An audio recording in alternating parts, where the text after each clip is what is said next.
ಇಂದೇ ಡೌನ್ಲೋಡ್ ಮಾಡಿ ಮತ್ತು ನಿಮ್ಮ ನೆಚ್ಚಿನ ಶೋಗಳನ್ನು ಆನಂದಿಸಿ.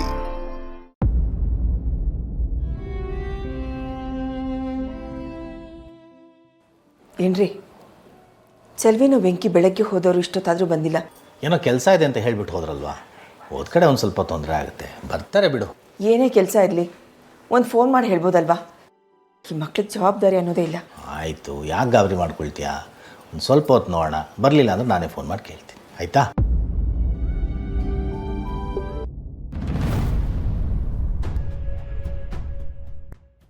ಚೆಲ್ವಿ, ವೆಂಕಿ ಯಾಕೆ ಇಷ್ಟು ಲೇಟು? ಯಾಕಮ್ಮ ಚೆಲ್ವಿ, ನಿಮ್ಮಮ್ಮ ಕೇಳ್ತಾನೆ ಇದ್ದಾಳೆ, ಏನೂ ಮಾತಾಡ್ತಾ ಇಲ್ಲ, ಏನಾಯಿತು?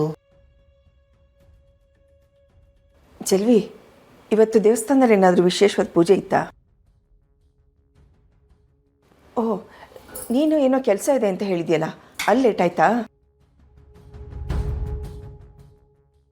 ಏನು ಕೇಳಿದ್ರು ಇಲ್ಲ ಇಲ್ಲ ಅಂತಿದ್ದೀರಲ್ಲಪ್ಪ, ಏನಂತ ಅರ್ಥ ಮಾಡ್ಕೋಬೇಕು?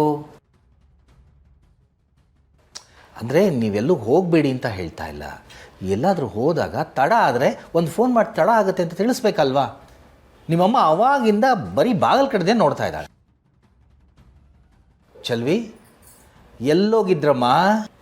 ಮಾವ, ಅತ್ತೆ, ನಾವಿಬ್ಬರು ನಿಮ್ಮ ಹತ್ರ ಒಂದು ಸುಳ್ಳು ಹೇಳಿದ್ದೀವಿ. ಸುಳ್ಳ? ಏನಮ್ಮ ಅದು? ಅದು ನಾವಿವತ್ತು ಯಾವುದೇ ಕೆಲಸದ ಮೇಲೆ ಹೋಗಿರಲಿಲ್ಲ, ನಾವು ಭಾವನಾ ಅಕ್ಕ ಮನೆಗೆ ಹೋಗಿದ್ವಿ. ಅಲ್ಲಮ್ಮ, ಭಾವನಾ ಅವಳ ಫ್ರೆಂಡ್ ಮನೆಯಲ್ಲಿ ಆರಾಮಾಗಿದ್ದಾಳೆ ಅಂತ ಹೇಳಿದ್ರಲ್ಲ, ಅಲ್ಲೇನಾದರೂ ತೊಂದರೆ ಆಯ್ತಾ?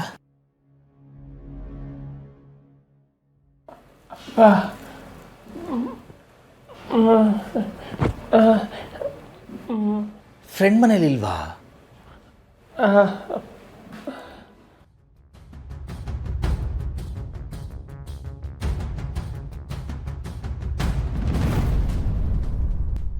ಭಾವನಾ ಬಾಡಿಗೆ ಮನೇಲಿ ಇದ್ದಾಳ?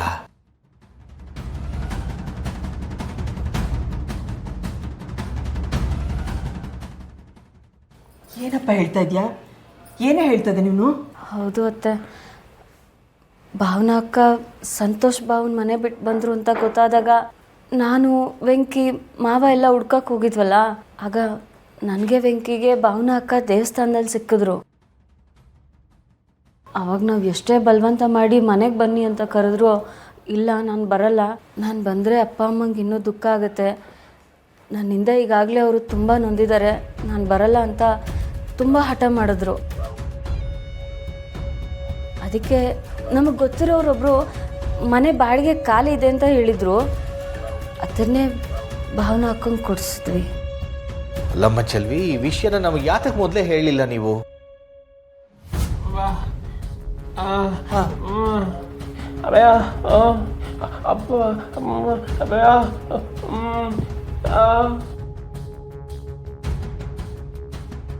ಸ್ವಲ್ಪ ದಿನ ಕಳ್ಕೊಂಡು ಹೇಳಿದ್ರಾಯ್ತು ಅಂತ ನಾವು ಸುಮ್ಮನೆ ಆದ್ವಿ. ಆದರೆ ಅಷ್ಟರಲ್ಲೇ ಸಿದ್ದು ಅಣ್ಣನ ಮನೇಲೂ ಏನೇನೋ ಜಗಳ ಆಗಿ ಅವರು ಮನೆ ಬಿಟ್ಟು ಬಂದ್ಬಿಟ್ಟಿದ್ರು. ಭಾವನಾ ಅಕ್ಕನ ತುಂಬ ಹುಡುಕಿದ್ರು. ಭಾವನಾ ಅಕ್ಕ ಸಿಗದೆ ಇರೋದಕ್ಕೆ ಬೇಜಾರಲ್ಲಿ ಕುಡಿದು ರೋಡಲ್ಲಿ ಬಿದ್ದಿದ್ರು. ಅದು ನಮಗೆ ಕಾಣಿಸ್ತು. ಆಗ ವೆಂಕಿ ಅವ್ರನ್ನ ಅವ್ರ ಫ್ರೆಂಡ್ ಮನೇಲಿ ಬಿಟ್ಟಿದ್ರು. ಮಧ್ಯರಾತ್ರಿ ಕರ್ಕೊಂಡೋಗಿ ಭಾವನಾ ಅಕ್ಕನ ಮನೆ ಹತ್ರ ಬಿಟ್ಟು ಬಂದರು. ನಾವು ಅಂದ್ಕೊಂಡ್ವಿ ಬೆಳಗ್ಗೆ ನಾವು ಹೋಗೋ ಅಷ್ಟೊತ್ತಿಗೆ ಅವರಿಬ್ರು ಒಂದಾಗಿರ್ತಾರೆ ಅಂತ. ಆದರೆ ಬೆಳಗ್ಗೆ ತಿಂಡಿ ತೊಗೊಂಡು ಹೋದಾಗಲೇ ಗೊತ್ತಾಗಿದ್ದು, ಪಾಪ ಸಿದ್ದು ಅಣ್ಣ ಹೊರಗಡೆನೆ ಕೂತ್ಕೊಂಡಿದ್ರು.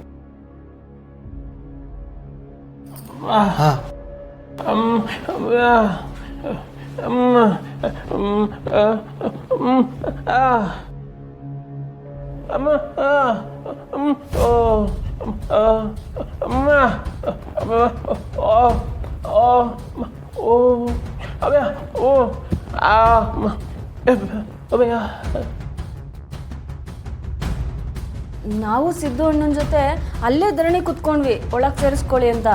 ಆದರೆ ಅಕ್ಕ ಮಾತೇ ಕೇಳಲಿಲ್ಲ. ಸಿದ್ದು ಅಣ್ಣ ಇದಾರಲ್ಲ, ಅವ್ರ ಅಣ್ಣನೂ ಅಲ್ಲಿಗೆ ಬಂದರು. ಭಾವನಾ ಅಕ್ಕ ಹತ್ರ ಮಾತಾಡಿದ್ರು. ಅವರು ಎಷ್ಟು ಹೇಳಿದ್ರು ಭಾವನಾ ಅಕ್ಕ ನಿರ್ಧಾರ ಬದಲಾಯಿಸಲೇ ಇಲ್ಲ. ಅಲ್ಲಮ್ಮ, ಇಷ್ಟೆಲ್ಲ ನಡೀತಾ ಇದೆ, ನಮಗೊಂದು ಮಾತು ಹೇಳಬೇಕಂತ ನಿಮ್ಗೆ ಅನ್ನಿಸ್ತಿಲ್ವಾ ಚೆಲ್ವಿ? ಇದೇನು ಮುಚ್ಚಿಡೋಷ್ಟು ಸಣ್ಣ ವಿಷಯ ಅಂತ ಅಂದ್ಕೊಂಡಿದ್ದೀರಾ?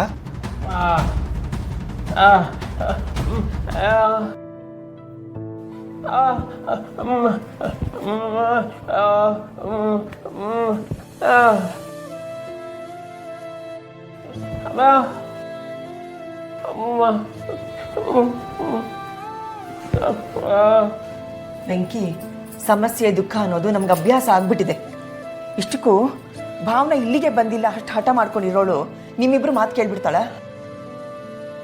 ಕ್ಷಮಿಸ್ಬಿಡಿ ಅತ್ತೆ, ನಾವು ಮೊದಲೇ ಹೇಳ್ಬೇಕಿತ್ತು, ಆದರೆ ಎಲ್ಲ ಸರಿ ಹೋಗುತ್ತೆ ಅಂತ ಅಂದ್ಕೊಂಡ್ವಿ. ಅತ್ತೆ ಮಾವ, ಭಾವನಾ ಅಕ್ಕ ಯಾರು ಹೇಳಿದ್ರು ಮಾತು ಕೇಳ್ತಾ ಇಲ್ಲ. ಸಿದ್ದು ಅಣ್ಣ ಎಷ್ಟೇ ಬೇಡ್ಕೊಂಡ್ರು ಸಿದ್ದು ಅಣ್ಣನ ಒಪ್ಕೋತಾ ಇಲ್ಲ. ಅದಕ್ಕೆ ನೀವೇ ಬಂದು ಒಂದ್ಸಲ ಮಾತಾಡಿ ಅವರಿಬ್ರು ಒಂದು ಮಾಡಬೇಕು. ಈಗ ಹಿಂಗೆ ಕೇಳ್ಕೊಂಡ್ರೆ ಏನಮ್ಮ ಮಾಡೋಕ್ಕಾಗತ್ತೆ? ಅಳಿಯಂದ್ರೆ ನಮ್ಮ ಮನೆಗೆ ಕರ್ಕೊಂಬಂದಿದ್ರೆ ಅವ್ರ ಜೊತೆ ನಾವು ಭಾವನನ ಹತ್ರ ಹೋಗಿ ಮಾತಾಡಿ ಸರಿ ಮಾಡ್ಬೋದಿತ್ತಲ್ವಾ?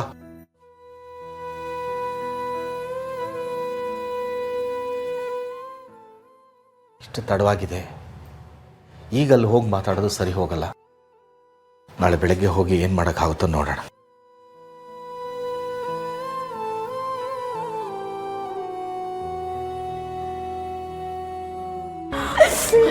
ಮಗನು ಕಳ್ಕೊಂಡ್ಬಿಟ್ಟೆ.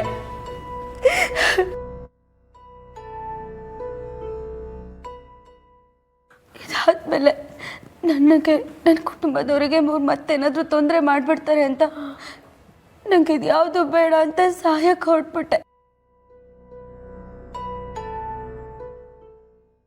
ಆದರೆ ದೇವರಿಗೆ ನನ್ನ ಸಹಾಯೋದು ಕೂಡ ಇಷ್ಟ ಇರಲಿಲ್ಲ ಅನ್ಸುತ್ತೆ. ಅವ್ರು ನನ್ನ ಬದುಕಿಸ್ಬಿಟ್ಟ. ಆಗ್ಲೇ ಸರಿಯಾಗಿ ನಾನು ಸಿಕ್ಕಿದ್ದು. ಅವ್ರು ನನ್ನ ಕಾಪಾಡಿ ಇಲ್ಲಿಗೆ ಕರ್ಕೊಂಡು ಬಂದ್ರು. ಅಮ್ಮ, ಚಂದನ ಅವ್ರ ಬಗ್ಗೆ ತಪ್ಪು ತಿಳ್ಕೊಂಡು ಅವ್ರ ಬಗ್ಗೆ ಅನುಮಾನ ಪಟ್ಬಿಟ್ಟೆ. ಅವ್ರ ಜೀವನದಲ್ಲಿ ಎಷ್ಟೆಲ್ಲ ಕಷ್ಟಪಟ್ಟಿದ್ದಾರೆ. ಈಗ ಹೇಳಿಮ್ಮ, ನಾನಂತವ್ರ ಜೊತೆ ಬದುಕಕ್ಕಾಗತ್ತಾ? ಪ್ರೀತಿ ಅನ್ನೋ ಹೆಸರಲ್ಲಿ ಈ ಥರ ತೊಂದರೆ ಕೊಡೋದು ಸರಿನಾ? ಉಸಿರಾಕ್ಬೇಕಾಗಿದ್ದ ಪ್ರೀತಿ ಉಸಿರು ಗಡ್ಸಿದ್ರೆ ಅವ್ರ ಜೊತೆ ಬದುಕಕ್ಕಾಗತ್ತಾ?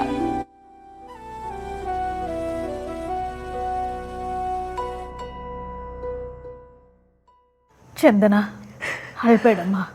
ಆಗಿದೆಲ್ಲ ಕೆಟ್ಟ ಕನಸು ಅಂತ ಮರ್ತು ಬಿಡು. ಇನ್ನು ಮುಂದೆ ನಿನ್ನ ಜೊತೆ ನಾನಿರ್ತೀನಿ. ಮತ್ತೆ ಆ ಥರ ತೊಂದರೆ ಆಗೋದಕ್ಕೆ ನಾನು ಬಿಡಲ್ಲ. ಇದನ್ನೆಲ್ಲ ಕೇಳಿದ ಮೇಲೆ ನಿನಗೆ ಹೇಗೆ ಸಮಾಧಾನ ಹೇಳೋದು ಅಂತ ನನಗೆ ಗೊತ್ತಾಗ್ತಾ ಇಲ್ಲ. ಈ ಸಮಯದಲ್ಲಿ ನಾನೇನೇ ಹೇಳಿದ್ರೂ ಅದು ನಿನ್ನ ಮನಸ್ಸಿಗೆ ತಟ್ಟಲ್ಲ. ಧೈರ್ಯವಾಗಿರೋ ಅಂತ ಮಾತ್ರ ಹೇಳ್ತೀನಮ್ಮ.